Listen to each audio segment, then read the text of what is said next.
Karibu, Mr. Spokesperson. Probably before you get to officially welcome the government spokesperson, Mr. Mwaura, Peter, you could talk to us about the role organizations of persons with albinism play in advocating for the rights of persons with albinism across Uganda and across Africa.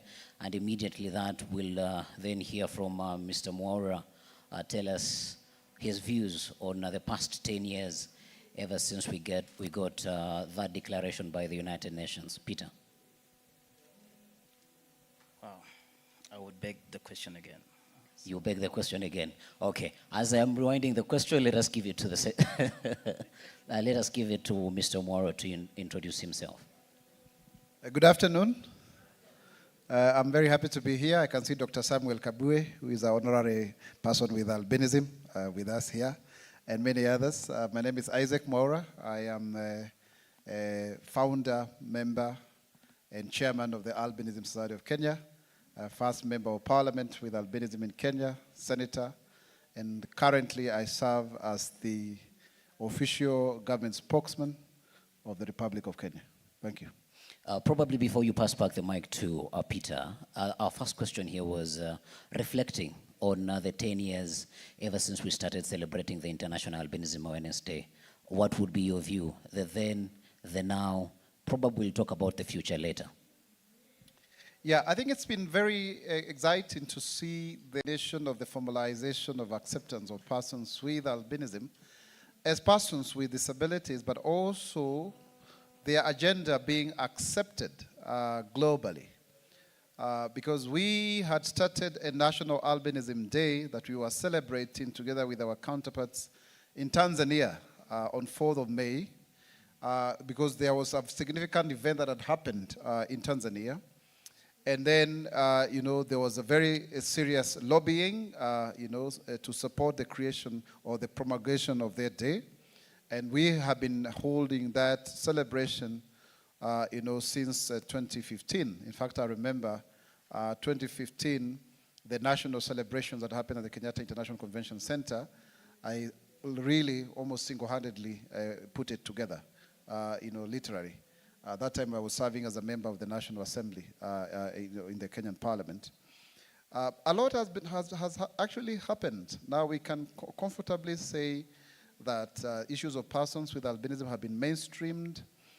They have gained legitimacy. They have gained agency. Alan, you'll agree with me that previously we wouldn't even have a session in such an international meeting.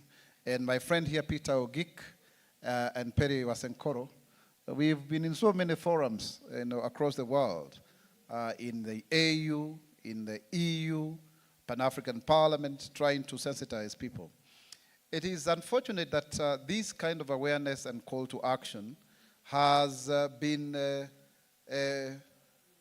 enabled, now that we're at the Enable conference, has been enabled by the many killings of our brothers and sisters. That is what brought the attention of the world to our plight. But I can say without a doubt, we've made good progress. Kenya has been cited as a best practice globally, even recognized at the Human Rights Council reporting system. And you can see now there are many governments in Africa that have been able even to have persons with albinism as public officials, and programs have been established, especially in Kenya, in Malawi, in Tanzania. Just some times back, I was in Namibia trying to help them to do the same. Zambia, we've been to quite a number of places, and you can see, senior public officials also taking up this as a political issue that then they can run with. So I think, Alan, we made good progress, but I can also say we are not yet there.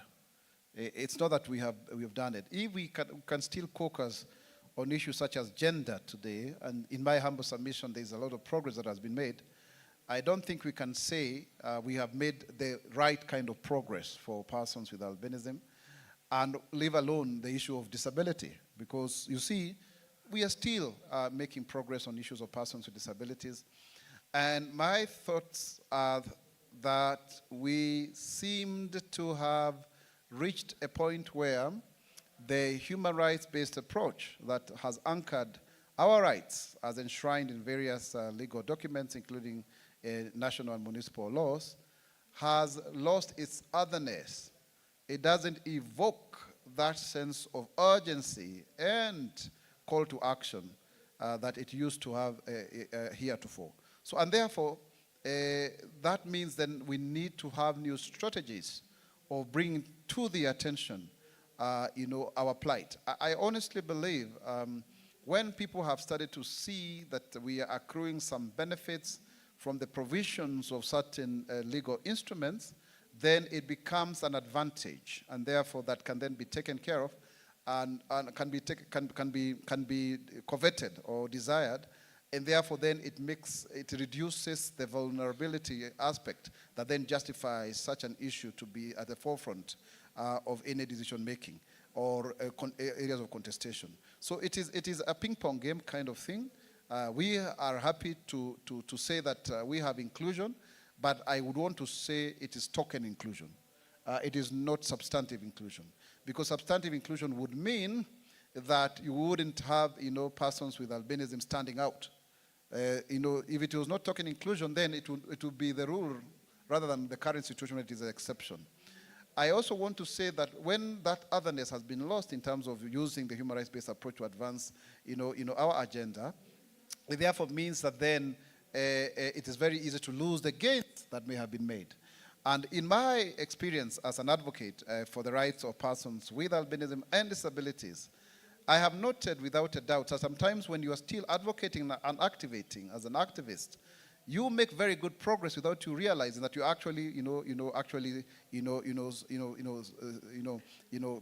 covering ground. But then now when that is lost and people think like you're part and parcel of them, it is a mainstream that we are looking for. But then if you are not very careful, you may actually cede ground. You may actually lose voice because of the very contestation of power relations, where then you are also seen to be advantageous. And, Alan, because you asked me this, that speaks to a broader question as to whether also ourselves, even within the wider disability umbrella, ambit, then we lose our voice in the sense that, yes, we know we need to include persons with disabilities, and it ends at that. So we need to really find a way of trying to bring to their attention and constantly remind people that there is need to take action towards our development and inclusion. It is something, of course, we can learn from other movements, and I believe that such kind of forums then are extremely important to exchange ways in which then we can advance this forum. I thank you. Yeah, probably seems like the good spokesperson has summed up everything. But I want to give an opportunity to Peter to probably give us your closing remark. What should governments do for us to be able to achieve what Mr. Mwaura has said, so that we do not lose the gains that we've made in the past 10 years? Well, thank you. Thank you so much. Probably in a minute, because I see the timekeeper is on our neck. Yeah, thank you so much. Is it on? Yeah. Thank you so much for that question. What should be done by the government? I think as organizations or persons with albinism have tried so much. We've tried to engage different, we have done advocacy at different levels, from the UN to African Union, and there is something that can be done. So number one recommendation to African government, first of all, to adopt the National Action Plan, because in this National Action Plan will give us the guidelines. In them there is guidelines that will really help to achieve in all well-being of persons with albinism. That's in health, education, economic livelihood, and their security. And we've seen, for example, Kenya. Not only Kenya, but Kenya is a good example, where now we have a government spokesperson as a person with albinism, and we have several in different portfolios, which shows our potential. Now, this is a call to the government, please. We need to see the faces of people with albinism in these different offices. Through that, it will be creating awareness, but also will expose the potential of people with albinism. If you don't do that, then it will be so hard to know that they can't just like anyone else. Yeah. One more, Yeah. we can if we are given opportunity. We can if we're We given being white Yeah. doesn't deny us our Africanity. We're Africans. Yeah. And we should be just proud of this. Yes. Thank you very much, Peter. Perpetua, I will steal a minute for you as well so that you could give us your closing remark. And what I would like you to focus on is, first and foremost, it is commendable the work that Tanzania has been able to do to narrow down those numbers to only one this particular year. But we want to get to 0. How do we get there? Public education, because it's an attitudinal thing. It's the thing about what people believe when they look at you and you don't look like them. Yeah. So we shouldn't stop speaking about our humanity, speaking about the biology of albinism, making people understand who we are and that we're just like them. Because if we stop, they will forget and we will get back to where we were. Yeah. And thank you very much, Perpetua. This is for me to retaliate. I agree with the panelists that 10 years ago, we wouldn't have this opportunity. I look at Mr. Mwaura here as a walking billboard that every other person with albinism, not only in Kenya, not only in East Africa, but across Africa, they can make it. So the conversation on albinism or in disability cannot end at a single sitting just as this one. If you have an opportunity to engage further, kindly do, and let us make sure that we achieve inclusion that is meaningful. Alan, because I came late, allow me just to say something as a conclusion. Yeah, Yeah. I know I can see somebody trying. I don't know whether you also know whether we can see you or not because of our eyesight, because we are only seeing a piece of paper. Yeah. I'm sure we cannot read, all of us here. Can we read? No, I'm not sure. Now, it's good to say this, that you can change the narrative. Yeah. So that we maintain a positive tempo. Much as you can lose the gains, I'm extremely humbled, Alan, and all of us here, that when I started out myself, it's unfortunate I missed the opening session yesterday because of being busy. I started out as a voice, as a person who was articulating a voice of the voiceless. And we were trying to clamor, being mentored by Dr. Kabwe here and others, so that we can become better people. But today, a person with albinism is actually the voice and face of government. I think that is quite phenomenal. And this is not tokenism. Let me just tell you, in terms of that inclusion, the numbers may be tokenistic in terms of we don't have many. Get me clearly there. But in terms of how it was arrived that I became the government spokesperson, it was out of competence. Disability and albinism was secondary.